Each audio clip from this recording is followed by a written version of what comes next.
আসসালামু আলাইকুম প্রিয় বিনিয়োগকারী ভাই বোনেরা। আজ 7ই মে, রোজ বৃহস্পতিবার। আজকে শুধু আপনাদের সাথে ইন্ডেক্স নিয়ে কথা বলবো এবং দুই একটি গুরুত্বপূর্ণ সংবাদ এবং আগামী দিনের মার্কেটের ইন্ডেক্সের কি ধরনের আপ ট্রেন্ড বা ডাউন ট্রেন্ড হওয়ার সম্ভাবনা রয়েছে সে ব্যাপারে একটু কথা বলবো। আশা করি আপনারা ধৈর্য সহকারে, খুব সংক্ষিপ্ত আলোচনা আমি বললাম আপনাদের সাথে শেয়ার করছি। আশা করি ধৈর্য সহকারে শুনবেন। মার্কেটের আজকে ডাউন ট্রেন্ড যেটি হয়েছে, 5274-এ মার্কেট ক্লোজ হয়েছে এবং মার্কেটের ডে লো ছিল 5232, অর্থাৎ প্রায় লোয়ের কাছাকাছি মার্কেট 2 পয়েন্ট উপরে এসে ক্লোজ করেছে।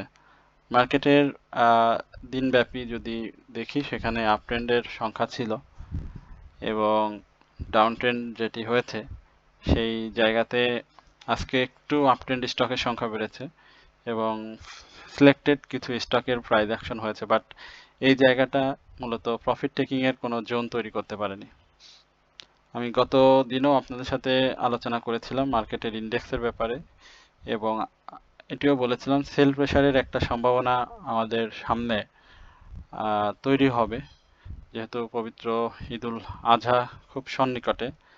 তো সেই জায়গাতে টাকা পয়সার একটা ব্যাপার স্যাপার থাকে, অনেকের হাতের টাকা পয়সার দরকার হয়। তো সেই জায়গাতে কিছু কিছু স্টকের সেল প্রেসার থাকবে মার্কেটে, সর্বোপরি একটা সেল প্রেসারও আমরা ফেস করবো ঈদের আগে। তো সেই জায়গাতে এই মুহূর্তে মার্কেটে আমি মনে করি যে বিনিয়োগকারীদের বাই করার ক্ষেত্রে অধিক সতর্কতা অবলম্বন করতে হবে এবং ধৈর্য, এই জিনিসটাকে সবার আগে প্রাধান্য দিতে হবে। আমরা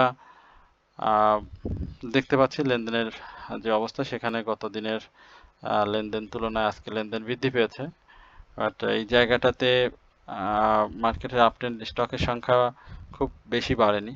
আজকে মাত্র গত দিনে 20টি স্টক আপ ট্রেন্ডে বেশি হয়েছে আর ডাউন ট্রেন্ড 199টি, আনচেঞ্জড 72টি।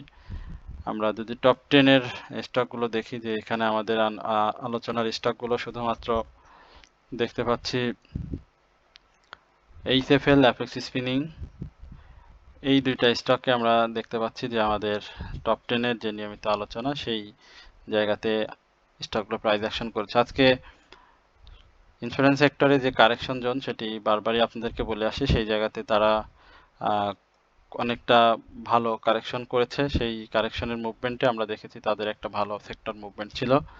এর বাইরে আমরা ইআইচিএল দেখেছি, নাহি ক্যাপ, সে আমাদের আজকেও দেখেছি প্রাইস অ্যাকশন করেছে আমাদের নিয়মিত আলোচনার এই স্টকগুলো।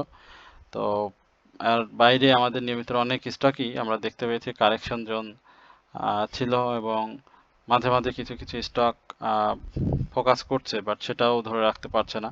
তো এই জায়গাটাতে মূল যে সমস্যা, সেটা হচ্ছে আসলে ইন্ডেক্সকে সঠিকভাবে উঠতে না দেওয়া বা ইন্ডেক্সকে সঠিকভাবে তার মতো করে বাড়তে না দেয়া। এখানে সেল প্রেসার দিন শেষে ক্রিয়েট করে মার্কেটকে পরিকল্পিতভাবে ফেলানো হচ্ছে, যেটা আমাদের দেশে সবসময় হয়ে থাকে। তো আমরা একটু দেখে আসি আজকের চার্ট কি রকম অবস্থায় রয়েছে এবং চার্ট আগামী দিনগুলোতে কি ধরনের পরিস্থিতি তৈরি করতে পারে। গত দিনে আমরা আমার আলোচনায় আপনাদেরকে বলেছিলাম যে এখানে ঘুরে যাওয়ার একটা চান্স থাকবে, বাট এইখানগুলোতে আসলে এই ধরনের ইনসাইডার ডাউন ট্রেন্ড ক্রিয়েট হয়, সেম হয়ে গিয়েছে। এবং দেখেন সাপোর্টগুলো, এই যে এই জায়গাগুলোর যে সাপোর্টটা রয়েছে, সেই সাপোর্ট এখানে নিয়েছে মার্কেট এবং আমরা যেই 5200 একটু দেখি যে 5200 কত বলছিলাম, 5202 এই জায়গা,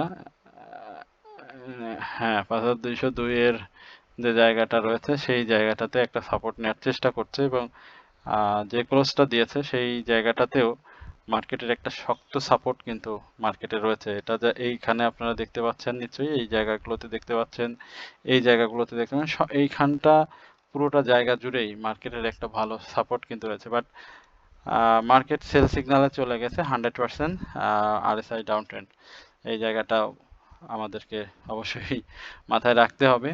সুতরাং আমরা যত বেশি এখানে তাড়াহুড়া করব বা আমরা যত বেশি মার্কেটের সাথে পাল্লা দিতে যাব, তত বেশি আমরা এখানে ক্ষতিগ্রস্ত হয়ে যাব। সুতরাং আমরা মার্কেট যদি দেখি, রিসেন্ট টাইমের যদি দেখি, মার্কেট 2025-এ দেখি, তাহলে দেখেন আমরা কিন্তু মার্কেট এই যে এই জায়গাগুলো থেকে মার্কেট কিন্তু এই আপট্রেন্ড পর্যন্ত গিয়েছে। সুতরাং আমরা খারাপ সময় মার্কেটকে দেখেছি যে মার্কেট কি ধরনের ডাউন ট্রেন্ড করে, এবং সেই ডাউন ট্রেন্ড শেষ করে মার্কেট আবারও মুভমেন্টে ফিরে আসে। রিসেন্ট যদি আমরা দেখি 2025-এর শেষ নাগাদ মার্কেট 4,580-88 এই লেভেলে চলে আসছিল।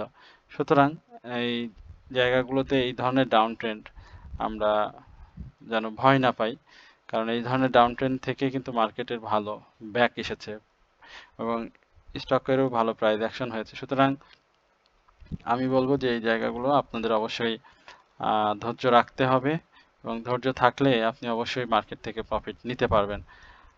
আর মার্কেটের ব্যাপারে যেটি বললাম, টার্নওভারটা আবার ইনক্রিজ হয়েছে এবং সাপোর্টের জায়গাটা চমৎকারভাবে সাপোর্ট নিয়েছে। রবিবারে যদি ব্ল্যাক সানডে আমরা পূর্বে দেখেছি, দুই তিনটা সপ্তাহ ব্ল্যাক সানডে হয়নি, বাট গত সপ্তাহে কিন্তু ব্ল্যাক সানডে হয়েছে, এবং এই সপ্তাহটা প্রায় পুরোটা সময় আমরা যদি দেখি, আমরা মার্কেটে কিন্তু পজিটিভ মুভমেন্ট যে জায়গাটা, সেই জায়গাটা কিন্তু দেখিনি। অর্থাৎ একটা দিন শুধু সামান্য পজিটিভ ভাবে শেষ করেছে, এবং সেই জায়গাটার ক্যান্ডেলটাও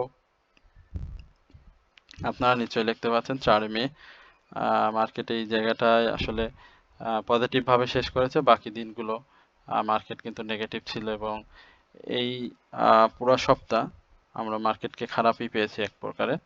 তো আশা করি যে আপনারা যারা বিনিয়োগে আছেন অবশ্যই ধৈর্যের পরীক্ষাটা দিবেন, এবং আশা করছি মার্কেট খুব দ্রুতই এখান থেকে ব্যাক করবে। একেবারে খুব অল্প সময়ের মধ্যেই আমরা মার্কেটে এখান থেকে ব্যাক করতে দেখব। সকলে ভালো থাকবেন, আমাদের চ্যানেলটি সাবস্ক্রাইব করবেন, কমেন্ট শেয়ারের মাধ্যমে থাকবেন। আমরা আগামী দিনে আপনাদের স্টক নিয়ে কথা বলবো, সুতরাং আপনারা যত কমেন্টস করবেন আমরা সেই কমেন্টসের স্টক থেকে আপনাদের সাথে আলোচনায় অংশগ্রহণ করব। সকলেই ভালো থাকবেন এই প্রত্যাশায় আজকের আলোচনা এখানেই শেষ করছি। আসসালামু আলাইকুম ওয়া রাহমাতুল্লাহি ওয়া বারাকাতুহু।